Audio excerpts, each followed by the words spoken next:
নমস্কার সবাইকে, স্বাগত আমার কুকিং চ্যানেল রূপা কুকিং চ্যানেল। আজ আমি বানাবো খুব কম উপকরণ দিয়ে সুস্বাদু ও টেস্টি ফ্রায়েড রাইস। তার জন্য আমরা প্রথমে গ্যাসটাকে অন করে নেব ও একটা কড়াই বসিয়ে কিছুটা পর্যাপ্ত পরিমাণ সাদা তেল দিয়ে দেব। তাতে দিয়ে দেব কুচিয়ে রাখা ছোট্ট ছোট্ট করে গাজর কুচি। লো ফ্লেমে গাজর কুচিটাকে আমরা নাড়াচাড়া করে নেব। গাজর কুচিটা যখন 80% কুক হয়ে যাবে তখন আমরা তাতে দিয়ে দেব বিনস কুচি।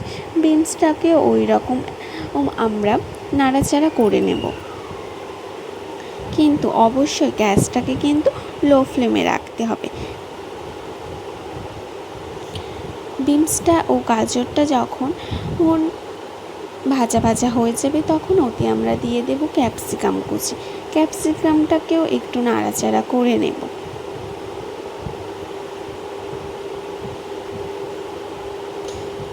ক্যাপসিকামটা যখন দেখব ভাজা ভাজা হয়ে গিয়েছে ওতে দিয়ে দেব কিছুটা পরিমাণ কেটে রাখা পেঁয়াজ কুচি। পেঁয়াজ কুচিটাকেও একটু ভাজা ভাজা করে নেব।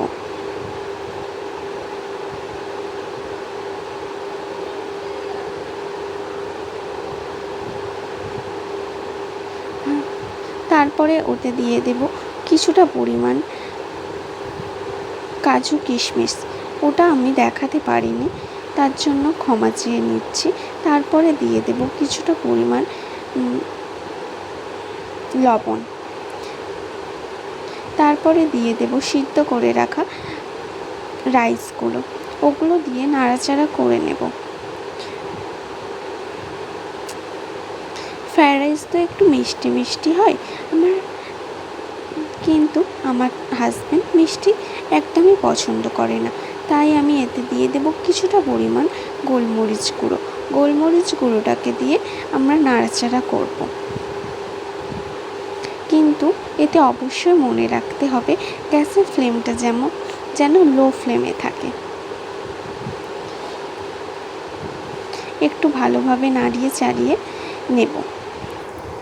তারপরে ভালোভাবেই নাড়াচাড়া করিয়ে নেব যেন ধরে না যায়। গ্যাসের ফ্লেমটা লো ফ্লেমেই রাখতে হবে।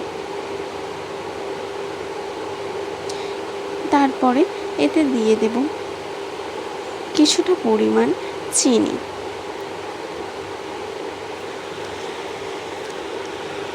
চিনিটা দিয়ে একটু নাড়াচাড়া করে নেব।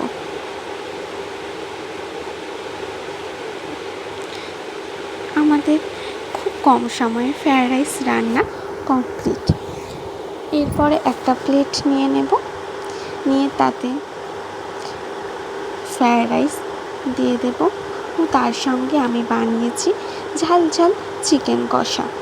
আপনারা যদি এই চিকেন কষার রেসিপি দেখতে চান অবশ্যই আমাকে কমেন্ট করবেন। আমি এই রেসিপিটাও পরের কোনো ভিডিওতে আমি দিয়ে দেব। আপনারা একবার এই চিকেন কষার রেসিপিটা ট্রাই করে দেখবেন, খুব টেস্টি হয়। আর ফ্রায়েড রাইসটা তো এর সঙ্গে আরোই জমেই যায়।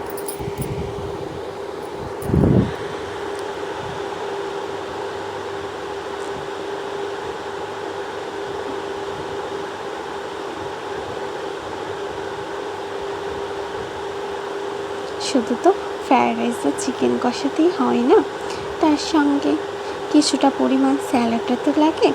তাই আজ আমার কাছে শুধু পেঁয়াজি ছিল, তাই আজ আমি শুধু পেঁয়াজি নিয়ে নিয়েছি। এরপরে একটা গ্লাস নিয়ে নেব ও এই খাবারের সঙ্গে তো কোল্ড ড্রিঙ্কস না হলে জমেই না, তাই আমি কিছুটা কোল্ড ড্রিঙ্কসও নিয়ে নেব। দেখে লোভ লাগছে তো আপনাদের? তো তাড়াতাড়ি আমার চ্যানেলটাকে লাইক, কমেন্ট অ্যান্ড সাবস্ক্রাইব করে দিন। আরও নতুন নতুন রান্নার ভিডিও দেখার জন্য পাশে থাকবেন।